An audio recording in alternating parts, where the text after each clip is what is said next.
यूं तो पुष्कर कस्बा आध्यात्मिक धुनों और सांस्कृतिक ताल के साथ साथ प्राकृतिक मौन को महसूस करता है, पर इन दिनों कस्बे की फिजाओं में गोलियों की गूंज और बारूद की महक थी। भारत का विशेष सुरक्षा दस्ता एनएसजी पिछले 2 दिनों से कस्बे के इजरायली धर्म स्थल बेतकबाद, होटल ओएसिस और जगत पिता ब्रह्मा मंदिर में एंटी टेरर और हॉस्टेज क्राइसिस ड्रिल कर रहा था, जिसके चलते मीडिया कर्मियों सहित आम लोगों को इन चिन्हित स्थानों से दूर रखा जा रहा था।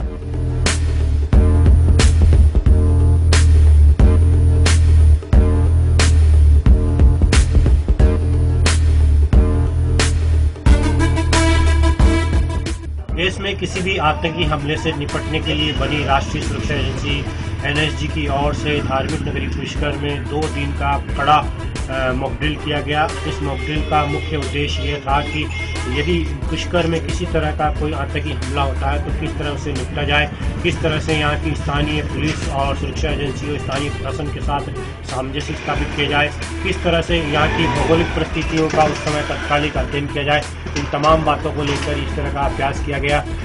जो अभ्यास से जुड़े हुए अधिकारी हैं उनका कहना था कि समय समय पर इस तरह के अभ्यास किए जाते रहते हैं, जिससे कि जो भी कोई आतंकी हमले होते हैं उनसे निपटने में बहुत आसानी रहे, बहुत सुगमता रहे। आज बुधवार को हुई प्रेस वार्ता के दौरान एनएसजी के डिप्टी पोस्ट कमांडेंट अभिषेक मुखर्जी ने बताया कि इस विशेष एक्सरसाइज का नाम लाइटिंग स्ट्राइक रखा गया था, जिसमें एनएसजी कमांडो की 12 टीमों ने हिस्सा लिया। साथ ही इसमें एड्स, एसडीआरएफ और राजस्थान पुलिस के जवानों और अधिकारियों ने भी हिस्सा लिया। इन एक्सरसाइज के दौरान कई राउंड गोलियां चलाई गई और विभिन्न प्रकार के ग्रेनेड प्रयोग में लिए गए। पूरी कार्रवाई IG operation major general VS Ranade के निर्देशन में हुई। मुखर्जी ने एनएसजी डीजी एस देशवाल की तरफ से स्थानीय प्रशासन और मीडिया कर्मियों के सहयोग के लिए आभार जताया। हमारा डीजी साहब जो है श्री एस देशवाल आईपीएस, उनकी तरफ से अपना डिस्ट्रिक्ट पुलिस और डिस्ट्रिक्ट एडमिनिस्ट्रेशन अजमेर को बहुत बहुत शुक्रगुजार है। एनएसजी जो है यहाँ पे पिछले 2 दिन से आके एक्सरसाइज ट्रेनिंग एक्सरसाइज किया है।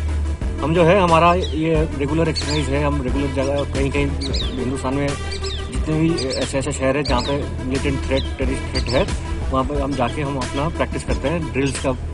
हमारा ड्रिल्स ताकि और सुधारे और जो लोकल पुलिस और स्टेट एडमिनिस्ट्रेशन है उनके साथ इकट्ठे होकर प्रैक्टिस करें। तो यहाँ पे हमें बहुत अच्छा लगा कि यहाँ पे जो स्टेट एटीएस है ये वेल ट्रेंड एक फोर्स अवेलेबल है स्टेट के पास और काफ़ी कोऑपरेशन मिला है। और आगे भी हम ये ड्रिल और करते रहेंगे आगे जब मौका मिलेंगे, और लोकल पुलिस के साथ, एडमिनिस्ट्रेशन के साथ मिलके ये इंश्योर करें कि हमारा देश जो है उसको सिक्योर रहे हमेशा। हाँ जी, कहाँ की ड्रिल? 3 जगह किया था। कल था ब्रह्म मंदिर में और उसके पहले था इजराइल हाउस और होटल ओएसिस। 3 जगह। इंडिया का जो है फेडरल कंटिजेंसी फोर्स है, मतलब एक इंसिडेंट हो गया है, वो इंसिडेंट के रिएक्शन में एनएसजी जो है उसका हमारा जो है एक्शन है एक इंसिडेंट होने के बाद है, उसके पहले नहीं। इसलिए बहुत जरूरी है कि जो वहाँ पर जो लोकल पुलिस है उनके साथ कोऑर्डिनेशन रहे, उनका जो एटीएस है, क्योंकि फर्स्ट रेस्पॉन्डर्स वो है, लोकल पुलिस जो है, स्टेट पुलिस वो फर्स्ट रेस्पॉन्डर्स है, वो सबसे पहले एक्शन कर लेगा, उसके बाद एनएसजी आएगा। तो इन दोनों के बीच में कोऑपरेशन और ड्रिल्स बहुत जरूरी है, आपस में तालमेल बहुत जरूरी है, ताकि जब हम आए तब उनसे कोऑपरेशन मिले और जल्दी से जल्दी जो ऑपरेशन है हम खत्म कर सकें। सर, इस तरह की जो एक्सरसाइज होती है उसमें वहाँ की भौगोलिक परिस्थितियाँ और विषम जो दूसरी चीजें उनको आप किस तरह से हैंडल करते हैं? स्टेट एडमिनिस्ट्रेशन और स्टेट लोकल पुलिस, हम उनके ऊपर 100% भरोसा रखते हैं और उनके ऊपर डिपेंडेंट है कि वो हमें हेल्प करें, क्योंकि हम बाहर से आएंगे। ओएसिस होटल था और तीसरा ब्रह्मा मंदिर। टोटल 3 टारगेट थे, तीनों टारगेट की 2 रात में कवर किया हम लोग। सर, क्या प्रयोजन है मॉक ड्रिल करने का? क्या प्रयोजन? मॉक ड्रिल के पीछे ये लॉजिक रहता है कि जब कोई भी मिलिटेंट थ्रेट होता है या किसी प्रकार की कोई अनहोनी की आशंका होती है तो एनएसजी को हम लास्ट रिसोर्ट के रूप में यूज करते हैं। जब हमारे लोकल एडमिनिस्ट्रेशन, लोकल पुलिस और जो भी फोर्सेज हैं, यदि वो उनको कैपेबल नहीं है उनको डील करने के लिए, तब हम एनएसजी को डिप्लॉय करते हैं। और उसी के पार्ट में कल एक हम ये एक एक्सरसाइज के रूप में, मतलब जैसे कि एक्सरसाइज होती है वो एक तरह से रियल वॉर लाइक या रियल जो भी कोई इंसिडेंट हैपन होता है उसके हिसाब से ये एक्सरसाइज करते हैं। ऐसे जो पॉइंट्स होते हैं उसका एक मैप तैयार हुआ होता है, क्योंकि सेंसिटिव हैं थोड़े से, इसलिए इनका एक मैप तैयार होता है। जो ऑपरेशन लाइटनिंग स्ट्राइक है इसका नाम है।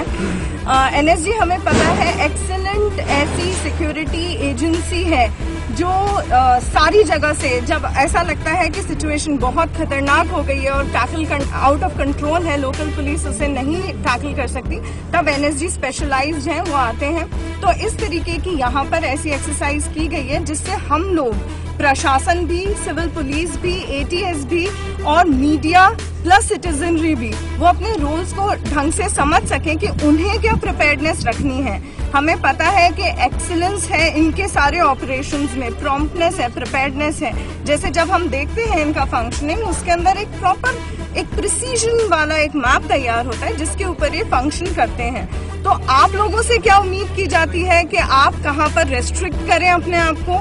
हम लोगों से क्या उम्मीद की जाती है कि हम किस तरीके की सर्विस प्रोवाइड करके इनको एक फ्रेमवर्क तैयार करके दें, और उसके अलावा प्रशासन किस तरीके की परमिशंस के लिए रेडी रहे। और सिटीजन्स जो हैं उनसे अपील, आप लोगों का बहुत अच्छा था यहाँ पर कोऑपरेशन, लेकिन सिटीजन्स को और अपील करना चाहते हैं कि ऐसी सिचुएशन में किसी भी एंग्जाइटी में नहीं आए, बिल्कुल कंपोज्ड रहें और जैसे उनको डायरेक्शन दिए जाते हैं वैसा वो फॉलो करें, क्योंकि आप एक बहुत सेंसिटिव एरिया में हैं। रिलीजियस और सेक्रेड एरिया तो है ये, परंतु उसके साथ ये हमें पता है हिस्ट्री से कि ये हिस्टोरिकली बहुत ज्यादा सेंसिटिव एरिया रहा है। तो इसलिए इसको आपने टारगेट किया है, सर ने और टीम ने इसको टारगेट किया है, और आगे इसको ऐसी एक्सरसाइजेज हो जिससे पुलिस की भी लर्निंग हो और हम सब स्टेक होल्डर्स जो हैं उनकी लर्निंग हो, उसके लिए बहुत बेहतर है। गौरतलब है कि पुष्कर कस्बा सालों से आतंकवादियों के निशाने पर रहा है। तीर्थ नगरी पुष्कर में विश्व के एकमात्र चतुर्मुख ब्रह्मा का मंदिर है, जिसके साथ ही राजस्थान के एकमात्र इजरायली यहूदी समुदाय का धर्म स्थल बेतकबाद स्थित है, जिसके चलते कस्बा संवेदनशील इलाकों में आता है। पूर्व में पाकिस्तानी मूल के अमेरिकी आतंकवादी डेविड कॉलमैन हेडली ने सन 2009 में 2 दिन पुष्कर में रुककर रैकी की थी, जिसका खुलासा मुंबई हमले के बाद हुआ था। तब से ही जगत पिता ब्रह्मा मंदिर और इजरायली धर्म स्थल बेतकबाद की सुरक्षा बढ़ा दी गई थी। हाल ही में इजरायली एम्बेसी के बाहर हुए बम धमाकों के बाद देश की सुरक्षा एजेंसियां सतर्क हो गई हैं। इसी के चलते इस तरह की ऑपरेशन ड्रिल को अंजाम दिया गया है।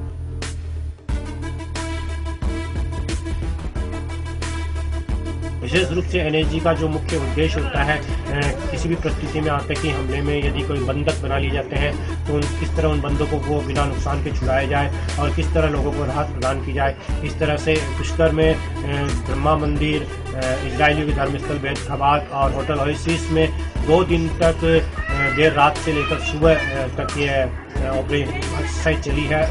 1 और 2 मार्च को ये एक्सरसाइज चली है और तमाम एक्सरसाइज में जितने भी एनएसजी के कमांडो सहित स्थानीय सुरक्षा एजेंसी शामिल हुई है और सभी ने अपने तरफ से पूरा प्रयास किया है कि किस तरह से इस एक्सरसाइज को सफल बनाई जाए। पूरी एक एक्सरसाइज जो थी, इसको एक्सरसाइज लाइटनिंग स्ट्राइक का नाम दिया गया है और इसके मार्फत से एक संदेश दिया गया है कि देश की सुरक्षा एजेंसी जो है वो किसी भी आपात स्थिति से निपटने के लिए तैयार है। पुष्कर सदीक नागराज सासीकाराम पाराशर शामिल।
इंदौर जेल से प्रोडक्शन वारंट पर नशीले पदार्थों के आपूर्तिकर्ता को पीली खान निवासी रजाक को गिरफ्तार कर अजमेर लाया गया। रजाक के नशीले पदार्थ खरीदने वाला जगदीश ढोली सिविल लाइन पुलिस द्वारा पहले ही पकड़ा जा चुका है। पुलिस रजाक से मादक पदार्थों की ओर जानकारी जुटाने में लगी है। सिविल लाइन थाना क्षेत्र के जगदीश ढोली को नशीले पदार्थों के साथ पकड़ा गया। आरोपी जगदीश ने मादक पदार्थों को रजाक से लेना स्वीकार किया था। इसी कड़ी में पुलिस ने कार्रवाई करते हुए रजाक खान को प्रोटेक्शन वारंट पर गिरफ्तार किया। जानकारी देते हुए शमशेर खान ने बताया कि आरोपी के पास से ड्रग्स, चरस एवं गांजा काफी मात्रा में बरामद किया गया था। पुलिस रजाक से मादक पदार्थों की और भी जानकारी जुटा रही है। पूर्व में सिविल लाइन थाने में प्रकरण एनडीपीएस का दर्ज हुआ था, जिसमें जगदीश ढोली नामक व्यक्ति को गिरफ्तार किया गया था। उसने दौरान अनुसंधान बताया कि उसके द्वारा जो माल प्राप्त किया गया था वो रजाक नामक व्यक्ति से, जो पीली खान सिविल लाइन्स इलाके का रहने वाला है, और उसको हम लोग प्रोडक्शन वारंट से इंदौर जेल से लेकर आए। आगे अनुसंधान किया जा रहा है। क्या बरामद हुआ था इसके पास में? इसमें ड्रग्स मिली थी, एनडीपीएस, एमएमडीए और चरस और गांजा अल्प मात्रा में मिला था। मंगलवार को हुए डिग्गी बाजार में पानी कैंपर वालों और व्यापारियों के बीच मारपीट के मामले में बुधवार को व्यापारियों ने दोषियों के खिलाफ कड़ी कार्रवाई की मांग की। गौरतलब है कि व्यापारी और कैंपर वालों के बीच मारपीट के बाद डिग्गी बाजार बंद कर दिया गया था। नाराज व्यापारियों ने अपनी मांग को लेकर आज एसपी से मिले और बताया कि घटना के बाद पुलिस ने मामूली धाराओं में मामला दर्ज किया है, जबकि मारपीट करने वालों ने दुकान में घुसकर व्यापारियों को मारा पीटा, इसलिए मुख्य धाराओं में मामला दर्ज किया जाए। एसपी ने व्यापारियों को भरोसा दिलाया कि मामले में पुलिस निष्पक्ष जांच करेगी और दोषियों पर कार्रवाई की जाएगी। डिग्गी बाजार में हमारा राजू नाम का दुकान है, फैंसी का दुकान है। उसने आके जैसे दुकान खोला, दुकान खोलने के टाइम पे जैसे सामान थोड़ा बाहर जमाया, तो उसी समय ही ये जो कैंपस वाला पानी वाले जो आते हैं, आके उसने ज़बरदस्त टक्कर मारी। टक्कर मारने से उसका सामान गिर गया। वो सामान उठा के चाहे जमा हुए, बोला के भैया टेम्पू चलाओ तो थोड़ा देख के चलाया करो, इस तरह से किसी का नुकसान तो नहीं हो ना। तो इतने में वो बहुत गुस्से में आया। गुस्से में आके उसने कहा तुम हमारे को इंस्ट्रक्शन देते हो, गाड़ी हम चलाते हैं और हमारे को इंस्ट्रक्शन देते हो, हम कैसे भी चलावें। उसने उसकी खूब धुनाई करी और उसके लड़के को भी जो है पकड़ के कपड़े वपड़े फाड़े और लोहे की गुप्ती पड़ी हुई थी, जो इसके आंख में जो है आंख में बहुत जोरदार चीज लगी, जो उसने मुंह नीचे करके और खुद को बहुत मुश्किल। हाँ, वो बात ये है कि जो एफआईआर दर्ज हुई, एक तो हम सुबह 11 बजे से गए हुए थे, एफआईआर दर्ज भी बहुत शाम को 6-7 बजे तक बड़ी मुश्किल से हुई। उसमें जो दुकान में घुस के मारा, 452 की जो धारा लगनी चाहिए थी वो नहीं लगी। अभी हमने साहब को बताया, हमने बाजारें भी बंद रखी है, तो साहब ने कहा कि आप आश्वासन दिया कि आप बाजारें जाके खोल दो, आपके साथ पूरा इंसाफ होगा। और अगर जैसे उसने दुकान पे घुस के मारा है, हम तफ्तीश करके हम उनको जो है 452 की धारा भी लगाएंगे और दोषी व्यक्तियों को सजा भी दिलाएंगे। कोतवाली थाना क्षेत्र में अज्ञात कुमाता द्वारा भ्रूण को नाली में फेंक दिया गया। सूचना पर पुलिस मौके पर पहुंची, भ्रूण को अपने कब्जे में लेकर मोर्चरी में रखवाया। पुलिस ने मामला दर्ज कर अज्ञात कुमाता की तलाश शुरू कर दी है। कोतवाली थाना क्षेत्र से मानवता को तार-तार करने वाली खबर सामने आई है। अज्ञात कुमाता द्वारा भ्रूण को नाली में फेंक दिया गया। अजमेर की उतार घसीटी बाजार की नाली में भ्रूण मिलने से हड़कंप मच गया।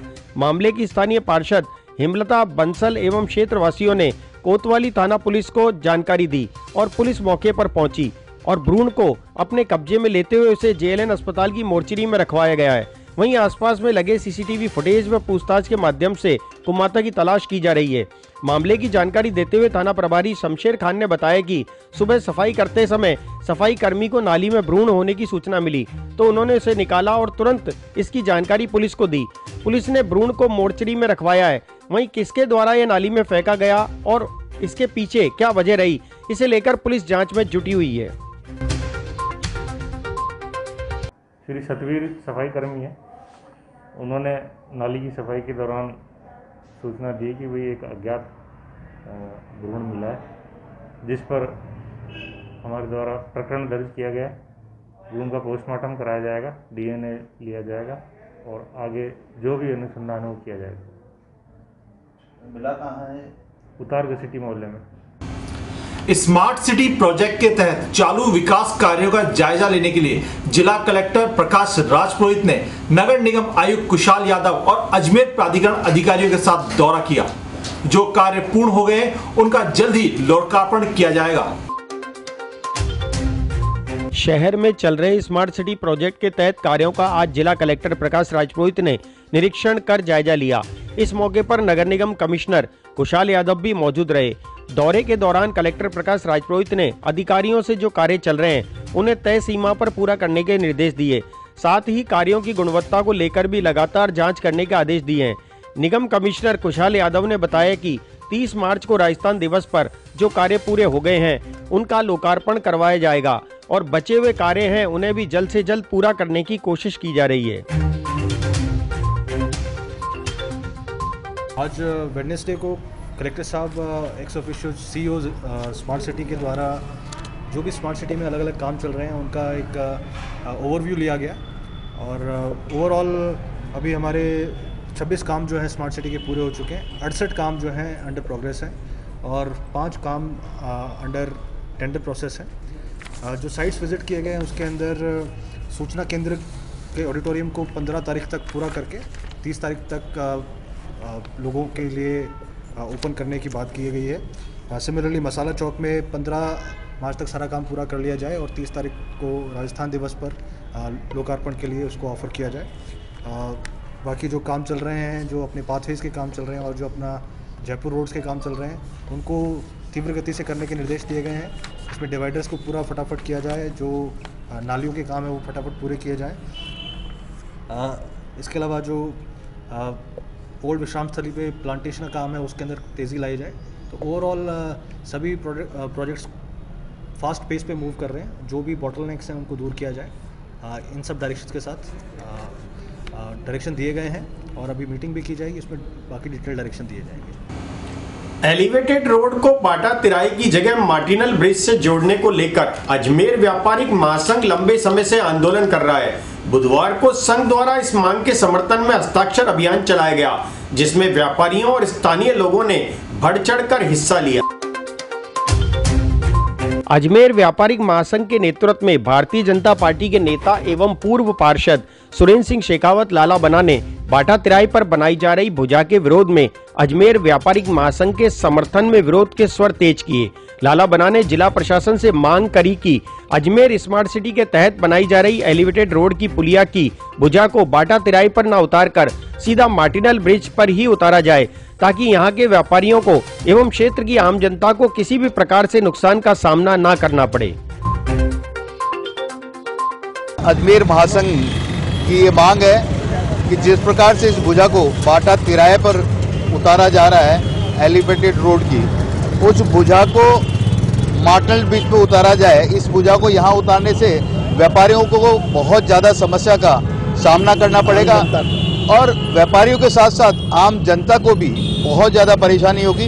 तो मैं प्रशासन से अपील करना चाहता हूँ कि व्यापारियों की और आम जनता की मांग को माने, अन्यथा हमें कोई अलग स्टेप उठाना पड़ेगा, क्योंकि शहर के हित में हम काम करना चाहते हैं और प्रशासन भी शहर के हित में काम करने का कार्य करता है। तो उनसे विनती है, निवेदन है कि इस भुजा को मार्टिनल ब्रिज पे उतारें और यहाँ पर ना उतारें। यही मैं कहना चाहूँगा। उनसे वापस एक बार मेरी प्रार्थना है, कृपया हमारी इस मांग को माने और बाटा तिराए पे इसको ना उतार कर मार्टिनल ब्रिज पे उतारें। ये अजमेर शहर के अंदर जो एलिवेटेड ब्रिज बन रहा है, इसके वजह से ये बाटा तिराए को बंद कर रहे हैं। बाटा तिराया आज 200 साल पुराना रास्ता है और ये जन हित के लिए आवागमन का मेन साधन है। दक्षिण एरिया की जितनी भी पब्लिक है वो इसी रास्ते से होकर गुजरती है और ये रास्ता बंद होने से इसके पीछे यहाँ पर जितनी भी स्कूलें हैं, जो बच्चे स्कूलों में जाते हैं, विरजानंद स्कूल है, दयानंद स्कूल है, सेंट अंसलम स्कूल है और राजकीय महाविद्यालय है और ये पब्लिक जितनी भी जाती है उसी रास्ते से जाती है। इस रास्ते से बनने के आगे आने वाली परेशानियाँ ये प्रशासन को नहीं दिख रही है, पर यहाँ की पब्लिक को और यहाँ की जनता को आगे आने वाली परेशानियाँ दिख रही हैं। अच्छा, फिर क्या हालत होती है यहाँ पर? बारिश में ऊपर पहाड़गंज से और इधर से पूरा पानी आता है आशागंज साइड से और ये पानी आकर के सीधा यहाँ पर वैसे ही मॉडर्न ब्रिज के एरिया में 2.5 फुट पानी भरता है। अगर ये दीवार खींचने के बाद में अगर पानी आया और पानी आकर के टकरा करके सब दुकानों को तहस-नहस करेगा और दुकानों को बहुत ज़्यादा नुकसान होगा। दुकानों के अंदर 4-4, 5-5 फुट पानी भर जाएगा तो दुकानदार कहाँ जाएंगे। अच्छा, फिर इनने जो नाप भी लिया है वो जीरो से लिया है। जीरो की वजह से यहाँ पर 5-5, 6-6 फुट, 7-7 फुट के रोड रहते हैं। इसकी वजह से ट्रैफिक जाम रहेगा और आगे आने वाली टाइम के अंदर बहुत परेशानियों का सामना करना पड़ेगा। इसलिए हम लोग इसका बहुत ज़्यादा विरोध कर रहे हैं। अजमेर शहर व्यापार महासंघ अध्यक्ष किशन गुप्ता और आज हमने हस्ताक्षर अभियान चालू किया है। यह हस्ताक्षर अभियान चालू रहने के बाद सब पब्लिक के जितने भी होंगे सिग्नेचर होने के बाद मुख्यमंत्री के पास जाएंगे। मुख्यमंत्री के सानिध्य में नहीं हुआ तो हम जयपुर जाकर के भी मिलेंगे। अगर किसी कारण से ये हमारी सुनवाई नहीं हुई तो हम हर तरह का आंदोलन करेंगे।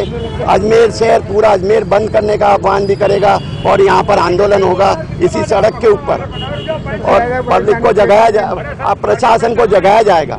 प्रशासन जनहित के लिए काम कर रही है या जनता के विरोध के लिए सुनवाई करे, नहीं तो फिर यहाँ पर पूरा आंदोलन किया जाएगा।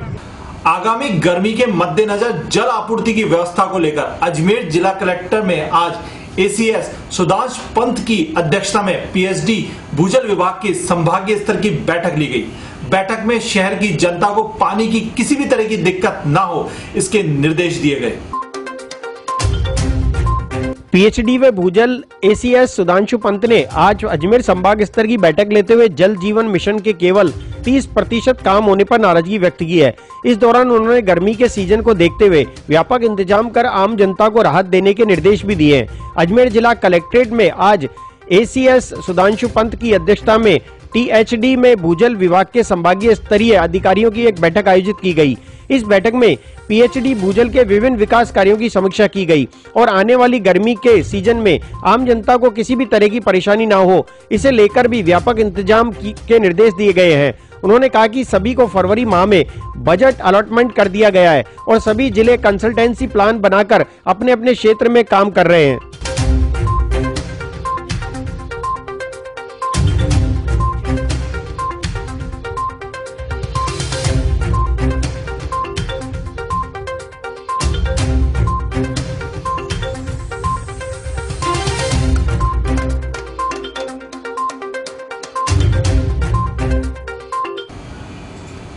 अजमेर शहर गंदगी फैलाने वालों व खूबसूरत दीवारों को बदरंग करने वालों पर अब तीसरी आंख नजर रखेगी। इसको लेकर नगर निगम ने कवायद शुरू कर दी है। सीसीटीवी और अभय कमांड सेंटर की मदद से ऐसे लोगों को पकड़ा जाएगा। निगम उपायुक्त सीता वर्मा ने जानकारी देते हुए बताया कि शहर को स्वच्छ एवं सुंदर बनाए रखने के लिए नगर निगम लगातार प्रयासरत है, लेकिन कुछ ऐसे लोग भी हैं जो इस सुंदरता पर कालिक पोतने में लगे हुए हैं और शहर में गंदगी फैला रहे हैं। ऐसे लोगों के खिलाफ अब शहर के विभिन्न जगह लगे सीसीटीवी कैमरे से नजर रखी जाएगी और अभय कमांड सेंटर से जो भी व्यक्ति गंदगी फैलाते हुए या फिर दीवारों पर पोस्टर चिपकाते हुए मिलेगा, उसके खिलाफ कड़ी कार्रवाई की जाएगी।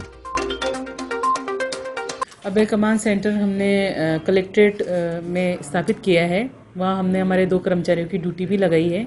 जैसा कि आपने कहा कि पोस्टर लगा जाते हैं, तो अभय कमांड सेंटर द्वारा हमारे विभिन्न क्षेत्रों में जो कैमरे स्थापित किए गए हैं, उसके द्वारा जैसे कोई पोस्टर लगा के जा रहा है तो बिल्कुल उसकी पिक्चर कैप्चर हो जाएगी। हम और वहाँ से जो हमारे कर्मचारी जिनकी ड्यूटी लगा रखी है वो संबंधित OIC को इन्फॉर्म कर देंगे, वो उस पर कार्रवाई करेगा। इसके अलावा जैसे कोई अवैध रूप से इस तरह से बिना परमिशन के पोस्टर लगाता है तो हमारे संपत्ति विरूपण एक्ट भी है, उसके तहत उसमें जुर्माना या चालान का प्रावधान है।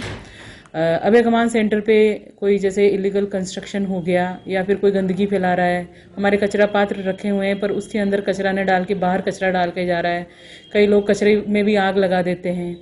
इसके अलावा जैसे कोई पशु अवैध रूप से पशु पाल रहा है या फिर कोई चारा बेच रहा है, इन सब चीज़ों के ऊपर अभय कमांड सेंटर द्वारा निगरानी रखी जाएगी। जिन कर्मचारियों की ड्यूटी वहाँ लगाई गई है वो कर्मचारी संबंधित OICs को कार्रवाई के लिए निर्देशित कर देंगे और संबंधित OIC निगम की जो भी नियमानुसार कार्रवाई है वो उन पे प्रस्तावित करेगा। ट्रेनिंग रखी मैडम? हाँ, कल हमारे जो भी OICs हैं उन सबकी ट्रेनिंग वहाँ अभय कमांड सेंटर में रखी गई है। अगर कोई ऐसा कुछ करता है तो उस पर किस तरह की कार्रवाई की? हमारे एक्ट में जो प्रावधान है दंड के, उन प्रावधानों के तहत कार्रवाई की जाएगी। अजमेर के रेलवे अस्पताल में 2 दिन कोरोना टीकाकरण के बाद बुधवार को वैक्सीनेशन काउंटर बंद कर दिया गया। आमजन को वैक्सीनेशन लगाने से इनकार करने पर जिला प्रशासन ने अजमेर रेलवे अस्पताल को वैक्सीन की आपूर्ति बंद कर दी। समाचार लिखे जाने तक जानकारी मिली है कि रेलवे में टीकाकरण पुनः शुरू हो चुका है। अजमेर के रेलवे अस्पताल में बंद किया गया वैक्सीनेशन काउंटर तीसरे चरण के तहत 60 साल से ज्यादा उम्र के व्यक्तियों को लगाई जानी है। वैक्सीन 2 दिन से वैक्सीन लगाने के बाद बंद रेलवे अस्पताल ने काउंटर को किया बंद। जानकारी देते हुए जिला चिकित्सक अधिकारी डॉक्टर के सोनी ने बताया कि रेलवे द्वारा आमजन को वैक्सीन लगाने से इनकार किया गया। ऐसी जानकारी सामने आने पर आज वैक्सीन की सप्लाई बंद कर दी गई थी। रेलवे के अधिकारियों द्वारा आज आश्वस्त करने पर कि वैक्सीन सभी को लगाई जाएगी, क्योंकि ये एक राष्ट्रीय कार्यक्रम है जिसके तहत इसका लाभ सभी को मिले, ऐसी सतत प्रक्रिया है। इसी कारण से अस्पताल की बंद कर दी गई साइट पुनः शुरू कर दी गई है। 1 घंटे पहले आया तो बताया था कि आपका 51 और 52 नंबर वाइफ का है, आप 1 घंटे बाद आ जाएं और आपको वैक्सीन लगेगी। ठीक, फिर यहाँ आए तो ये तो बंद लिखा है, आज वैक्सीन नहीं लगेगी। इन्होंने ये लगा दिया लिख के कि तीन को वैक्सीन नहीं लगेगी। कोई तो इन्होंने कहा कि 1 घंटे बाद आ जाओ, आप मना करते। टोकन कब दिए थे? टोकन नहीं दिया था, केवल नहीं लिखा दिया था लिस्ट में 1 घंटे पहले यहाँ आकर। कौन सा हॉस्पिटल में आए थे आप? ये रेलवे हॉस्पिटल। इससे पहले आपके पास मैसेज आया था, आप यहाँ आए थे? नहीं, वैसे ही आया था, पता लगा कि यहाँ पे टीका लग रहा है, इसलिए पूछ के। टीका लगाया जा रहा था, हाँ, अभियान चल रहा है, लेकिन आप आए हो, आपको निराश होकर जाना पड़ रहा है, क्यों जाना पड़ रहा है? तो ये तो रेलवे के कर्मचारी हैं, ऐसा ये झूठा आश्वासन, ये गलत है। हाँ, और जबकि 65 के 60 के ऊपर के को हमारी 65 उम्र है और फिर वापस जा रहे हैं हम, हताश होकर, ये गलत है। सर, रेलवे की जो अस्पताल है उसमें वैक्सीनेशन सेंटर बंद कर दिया गया, लोगों को वैक्सीन लगाई, क्या कारण है और क्यों ऐसा हो रहा है? देखिए, कल ये सूचना आई थी कि रेलवे से कुछ अधिकारियों ने ये कह के मना कर दिया कि हम आप जन को हॉस्पिटल में टीका नहीं लगाएंगे। तो फिर निर्देश अनुसार हमने भी उनको आज वैक्सीन सप्लाई नहीं की थी। फिर आज उन्होंने स्टेट पे भी बात करी और उन्होंने ये आश्वासन दिया है कि हम सबको लगाएंगे, तो शीघ्र ही इनका वापस साइट को हम चालू कर देंगे। देखिए, ये एक नेशनल प्रोग्राम है, राष्ट्रीय कार्यक्रम है, पेंडेमिक के तहत अपन वैक्सीनेशन कर रहे हैं, तो ये सभी का दायित्व बनता है कि जो भी लाभार्थी वहाँ आ रहा है उसको उसका लाभ मिले। वंचित है, उसके आसपास के जो बुजुर्ग लोग हैं उनका टीकाकरण वही किया जाना उचित है। पौराणिक काल यज्ञ हमारे ऋषियों की एक वैज्ञानिक प्रणाली थी जिससे वेद ग्रंथों के मंत्रों और सूत्रों को सिद्ध किया जाता था। उसी ज्ञान को प्रदान करने के लिए विशुद्ध वैदिक विधि से यज्ञ हवन का व्यवहारिक सैद्धांतिक प्रशिक्षण वेद पाठी विद्यार्थियों को दिया गया।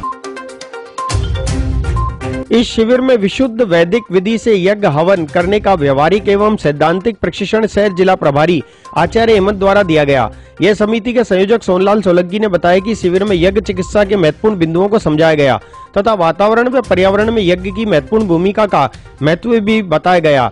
इस अवसर पर यज्ञ विवेक प्रश्नोत्तरी परीक्षा का परिणाम घोषित किया गया, जिसमें प्रथम पुरस्कार सुमित शर्मा, द्वितीय पुरस्कार प्रकाश नायक व दिलीप कुमार चौहान तथा तृतीय पुरस्कार निशी शर्मा, संजय शर्मा ने प्राप्त किया। सभी को सत्यार्थ प्रकाश से व प्रमाण पत्र से सम्मानित किया गया। समिति के जिला प्रभारी सत्यनारायण सोनी द्वारा दिया गया। मुख्य अतिथि में अग्निवेश गहलोत, किशन चंद बंसल, विश्वास पारिक, के गौड़, डॉक्टर धीरज उपाध्याय सम्मिलित थे।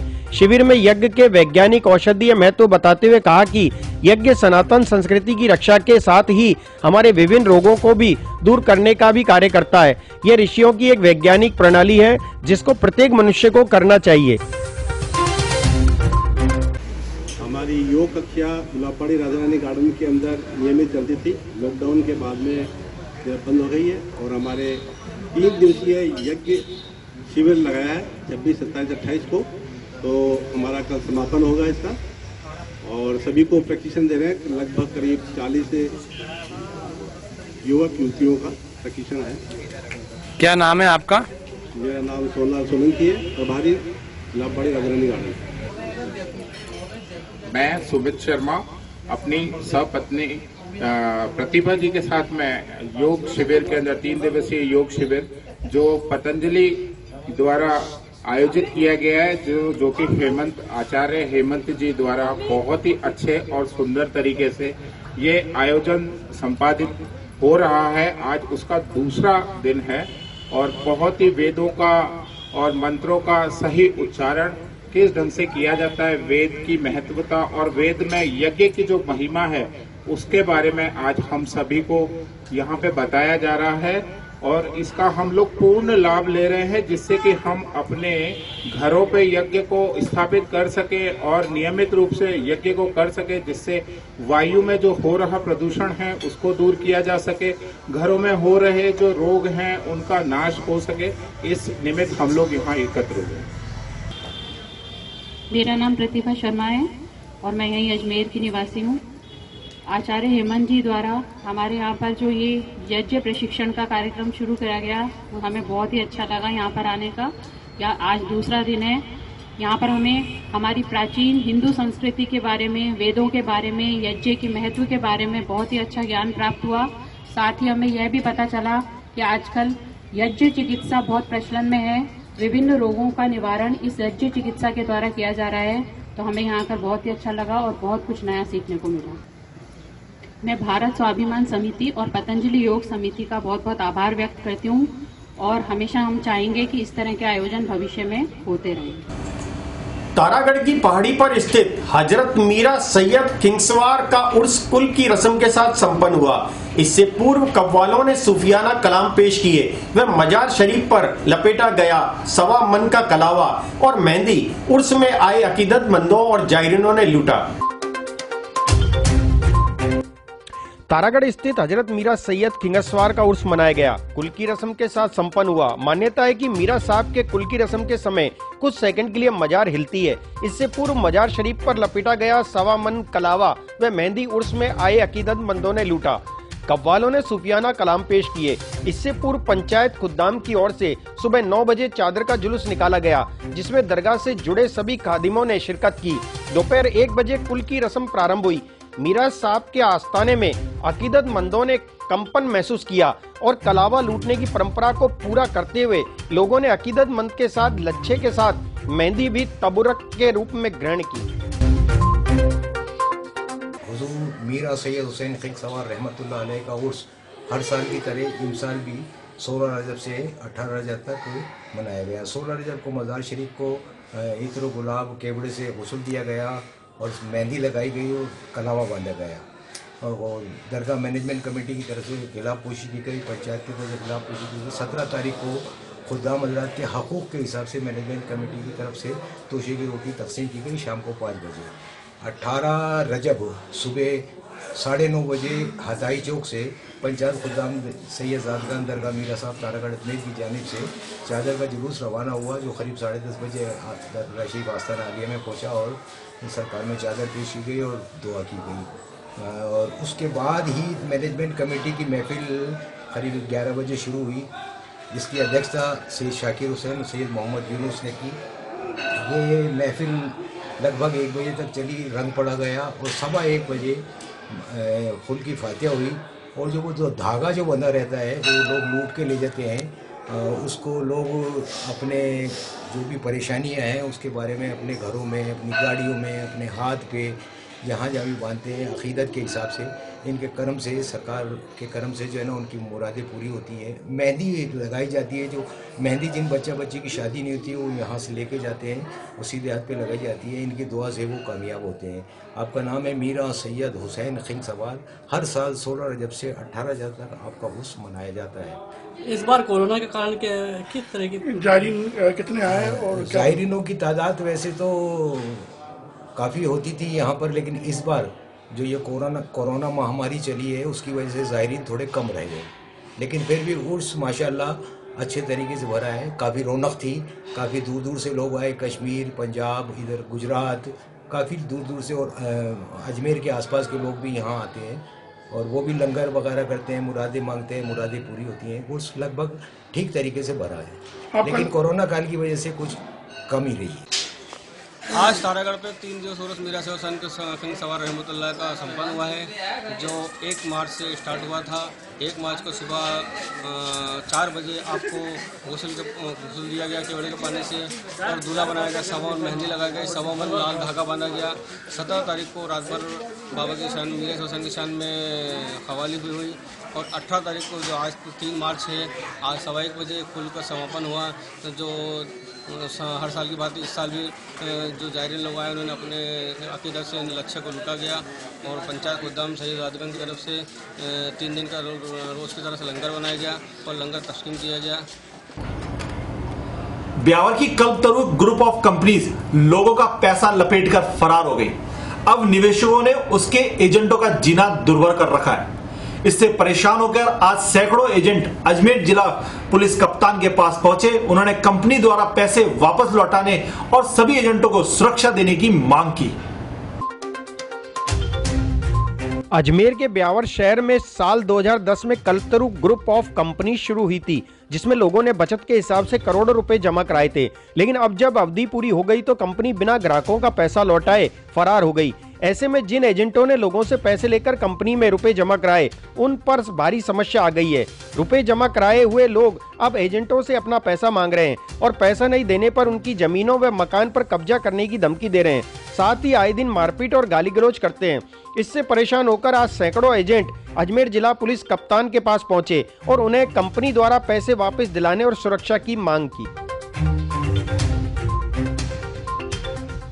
Kalpataru group of companies Beawar में ब्रांच खुली थी। 2010-11 से ही पेमेंट ले रहे थे हमारा। जैसे ही पेमेंट देने का समय आया तो ब्रांच बंद हो गई और उसके बाद किसी को पैसा नहीं मिल रहा है और एजेंट लोग सब परेशान हैं और सब घर छोड़ने पे मजबूर हैं। कोई मजबूरी में घर पे रहता भी है तो उनके बच्चे बच्ची को लोग अड़ोसी पड़ोसी रिश्तेदार परेशान करते हैं, हमारे पैसे लाओ। और किसी के ज़मीन हड़प रहे हैं, किसी के बकरी भैंस ले जा रहे हैं, किसी को औरतों के मारपीट, सामाजिक लड़ाई भी होती तो उससे कहते तो हम तुम्हारे में पैसे मांगते हैं, इसलिए या तो पैसे दो या घर खाली करो।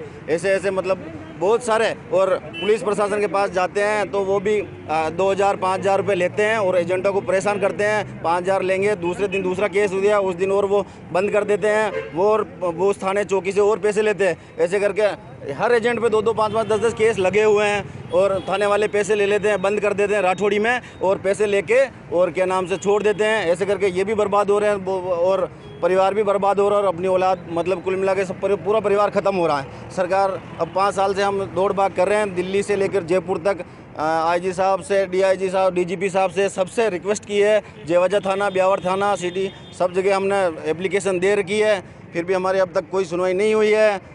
इसलिए हम आज एसपी साहब से रिक्वेस्ट करने आए हैं, ज्ञापन देने आए हैं कि हमारी जल्द से जल्द सुनवाई हो, नहीं तो हमारे पूरे बच्चे सब परेशान हो रहे हैं। इसकी सरकार प्रशासन जिम्मेदार होगी और हमारे साथ कोई भी घटना होगी या किसी के साथ मारपीट होती है तो उसका प्रशासन जिम्मेदार है।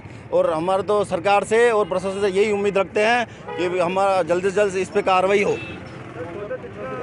टोटल ब्यावर ब्रांच का 70-80 करोड़ रुपये है सर, और मेरा कम से कम 1 करोड़ है, जो कम से कम 5-6 एजेंट मिला के हमारी टीम का है। और सब गरीब आदमी, मजदूर आदमी है। उनका जैसे 5.5 साल में देने का था, जो उसका करीबन 8-9 साल हो गई कोई देने था, तो गांव वाले परेशान करते ही हैं।